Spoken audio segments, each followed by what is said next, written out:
Assalamualaikum warahmatullahi wabarakatuh. Selamat pagi semuanya. Waalaikumsalam warahmatullahi wabarakatuh. Marilah kita panjatkan puji syukur kehadiran Tuhan yang telah memberikan kita rahmat, kesehatan, dan kesempatan sehingga kita dapat berkumpul melaksanakan perkuliahan presentasi di pagi hari ini. Sebelum kita melaksanakan presentasi, marilah kita bersama-sama membaca doa terlebih dahulu dengan membacakan surah Asy-Syaff terlebih dahulu. Bismillahirrahmanirrahim. Ya ayyuhalladzina amanu hal adullukum ala tijaratin tunjikum min azabin alim. Tu'minuna billahi wa rasulihi wa tujahiduna fi sabilillahi bi amwalikum wa anfusikum. Dzalikum khairul lakum in kuntum ta'lamun. Saya perwakilan dari kelompok 9 kami akan membahas tentang prinsip-prinsip pembelajaran. Untuk yang beranggota Arum Sari, Indah Dwi Tasari, Jurhani, dan saya sendiri sebagai moderator Siti Nurhaliza. Langsung saja kita masuk ke materi pertama akan dibacakan oleh Arum Sari. Untuk Arum Sari, dipersilakan. A. Pengertian prinsip pembelajaran. Prinsip adalah sebagai sesuatu yang menjadikan dasar pokok berpikir, berpijak, dan bertindak. Pembelajaran adalah suatu aktivitas atau suatu proses mengajar dan belajar. Jadi, prinsip pembelajaran adalah landasan berpikir, landasan berpijak dengan harapan tujuan pembelajaran tercapai dan tumbuhnya proses pembelajaran yang dinamis dan terarah. Prinsip-prinsip pembelajaran ada 7 prinsip, yaitu 1. Perhatian dan motivasi, yaitu bagi siswa atau peserta didik dituntut memberikan perhatian terhadap rangsangan yang mengarah pada tercapainya tujuan belajar. Sedangkan bagi seorang guru menggunakan metode yang bervariasi dan memilih bahan ajar yang diminati siswa. Contohnya adalah seorang siswa dengan sungguh-sungguh mempelajari mata pelajaran di sekolah karena ingin memiliki pengetahuan yang dipelajarinya. Baiklah, materi selanjutnya akan dibacakan oleh Indah Dwi Tasari. Kepada Indah dipersilakan. 2. Keaktifan, yaitu bagi siswa atau peserta didik dituntut memproses dan mengelola hasil belajarnya secara efektif serta aktif baik secara intelektual dan emosional. Sedangkan seorang guru memberikan kesempatan kepada siswa untuk melakukan eksperimen sendiri. Contohnya keaktifan dalam keterampilan keaktifan membaca, menulis, dan mendengar. 3. Keterlibatan langsung, yaitu bagi siswa dituntut agar dapat mengerjakan sendiri tugas yang diberikan oleh gurunya, sedangkan bagi seorang guru dapat melibatkan siswa dalam mencari informasi dan menyimpulkan informasi. 4. Pengulangan, yaitu bagi siswa atau peserta didik kesadaran siswa dalam mengerjakan latihan-latihan yang berulang-ulang, sedangkan bagi guru merancang hal-hal yang perlu diulang. Baiklah, materi selanjutnya akan dibacakan oleh Jurhani. Kepada Jurhani dipersilakan. Contohnya adalah siswa sebelum memulai pembelajaran membaca, doa terlebih dahulu agar terbiasa, dan hal ini dilakukan secara berulang-ulang. 5. Proses individual, yaitu bagi siswa atau peserta didik dapat belajar menurut tempo kecepatan masing-masing siswa. Sedangkan bagi seorang guru dapat menentukan metode sehingga dapat melayani seluruh siswa.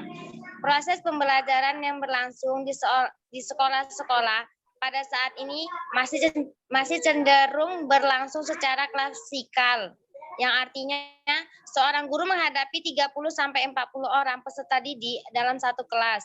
Guru masih juga menggunakan metode yang sama kepada seluruh peserta didik dalam sekelas itu. Bahkan mereka memperlakukan peserta didik secara merata tanpa memperhatikan latar belakang sosial, budaya, kemampuan, atau segala perbedaan individual peserta didik.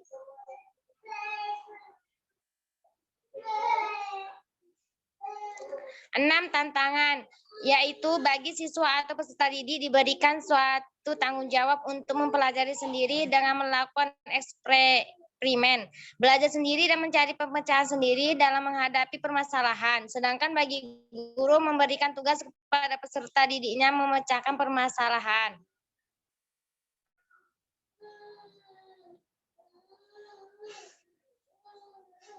7.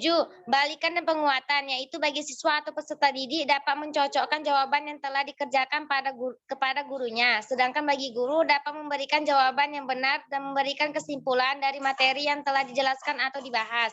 Prinsip pembelajaran yang berkaitan dengan balikan dan penguatan ditekankan oleh teori operan conditioning, yaitu law of efforts, bahwa peserta didik akan belajar bersemangat apabila mengetahui dan mendapatkan hasil yang baik.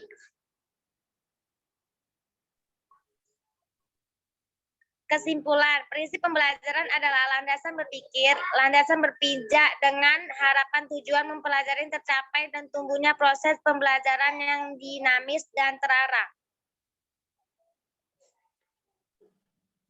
Baiklah, untuk sesi selanjutnya kami akan membuka sesi tanya jawab. Kami menerima 3 penanya dalam sesi ini. Bagi teman-teman yang ingin bertanya, kami persilakan dengan hormat. Assalamualaikum warahmatullahi wabarakatuh. Waalaikumsalam warahmatullahi wabarakatuh. Saya Dendi Pania di sini ingin bertanya. Menurut kelompok kalian, mengapa kita sebagai calon pendidik perlu memahami prinsip pembelajaran ini? Dan menurut kelompok kalian, seberapa pentingkah bagi calon pendidik untuk memahami prinsip pembelajaran ini? Terima kasih.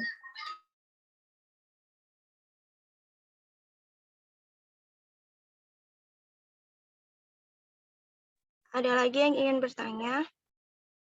Assalamualaikum warahmatullahi wabarakatuh. Nama saya Dina Syapuri. Saya ingin bertanya, jelaskan mengapa prinsip-prinsip belajar berimplikasi pada siswa dan guru. Terima kasih.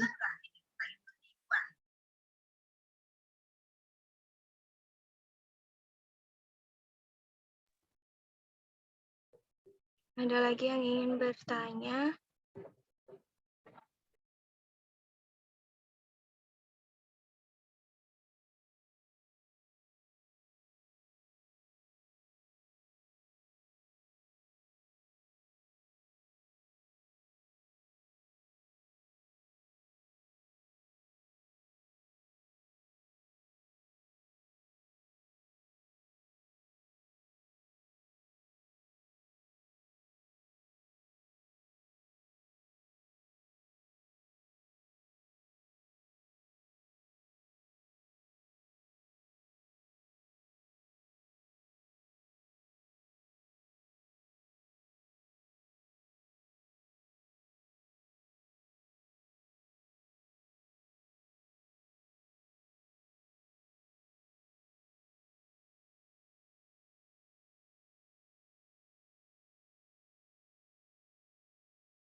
Adakah lagi untuk yang ingin bertanya? Kami persilakan.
Assalamualaikum warahmatullahi wabarakatuh.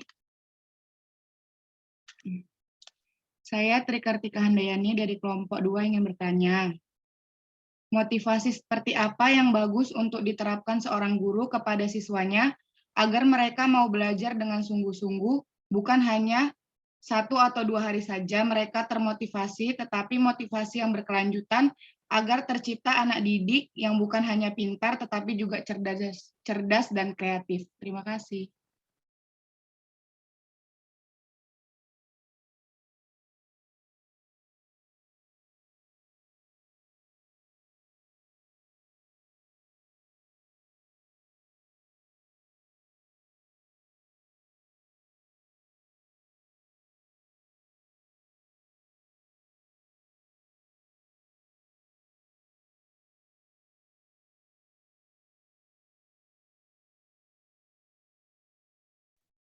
Baik, berhubung sudah ada 3 orang yang bertanya, izinkan kami untuk berikan kami waktu untuk menjawabnya.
Oke, saya Arumsari ingin menjawab pertanyaan dari Dian.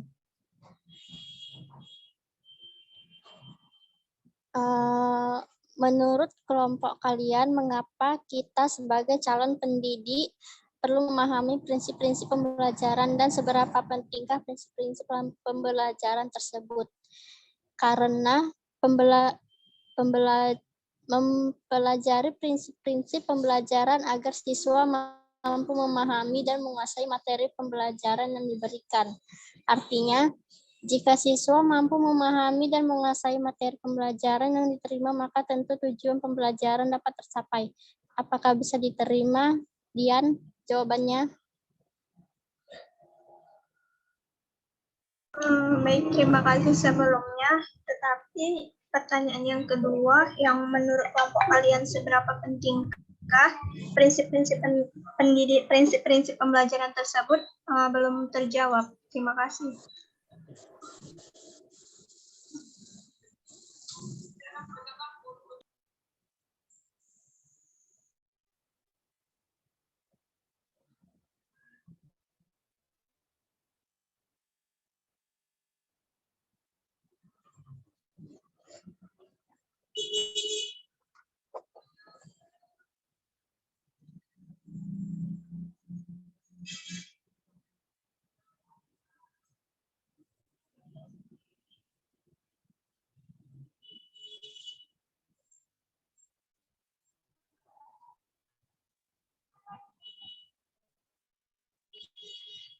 Prinsipnya itu sebuah prinsip sangat penting digunakan, apalagi dalam pembelajaran.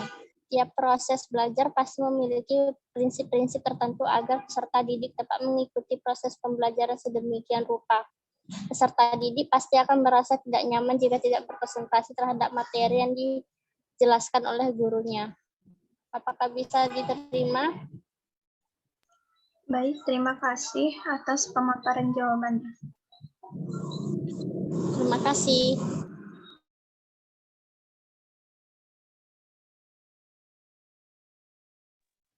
Assalamualaikum warahmatullahi wabarakatuh. Saya akan menjawab pertanyaan dari Tri Kartika Handayani. Yang pertanyaannya, motivasi seperti apa yang bagus untuk diterapkan seorang guru kepada siswanya agar mereka mau belajar dengan sungguh-sungguh, bukan hanya 1 atau 2 hari saja mereka termotivasi, tetapi motivasi yang berkelanjutan agar terciptanya anak didik yang bukan hanya pintar tetapi juga cerdas dan kreatif. Cara yang bisa dilakukan guru untuk motivasi siswa yaitu membuat siswa aktif dalam kegiatan belajar mengajar, menciptakan suasana kelas yang kondusif, menciptakan metode belajar yang variatif, meningkatkan antusias dan semangat guru dalam mengajar. Bagaimana Saudari Tri Kartika Handayani dengan jawaban saya?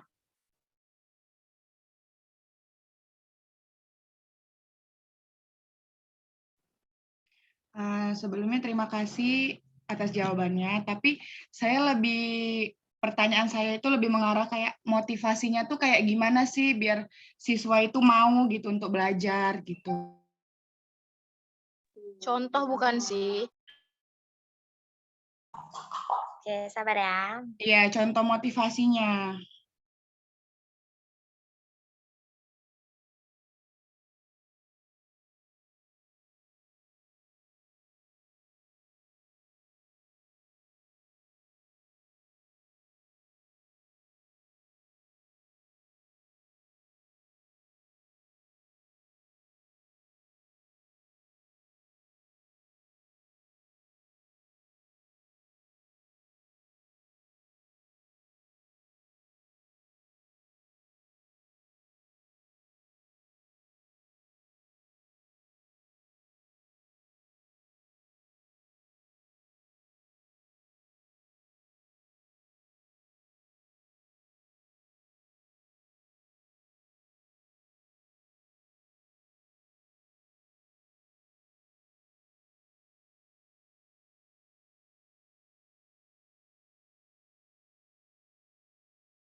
Oke, saya akan melanjutkan jawaban dari Trikartika. Proses pembelajaran akan berhasil manakala siswa mempunyai motivasi dalam belajar. Oleh sebab itu, guru perlu menumbuhkan motivasi belajar siswa untuk memperoleh hasil belajar yang optimal. Guru dituntut kreatif membangkitkan motivasi belajar siswa sehingga berbentuk perilaku belajar siswa yang efektif. Motivasi siswa, contoh motivasi untuk siswa adalah pendidikan adalah senjata paling ampuh untuk mengubah dunia. Ataupun belajar dan bekerja keraslah untuk mencapai kesuksesan. Bagaimana Trikartika Handayani?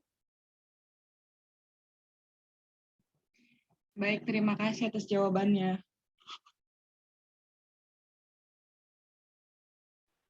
Baik, saya akan menjawab pertanyaan dari si Dinda. Jelaskan mengapa prinsip-prinsip belajar sangat memperhatikan pada siswa maupun guru.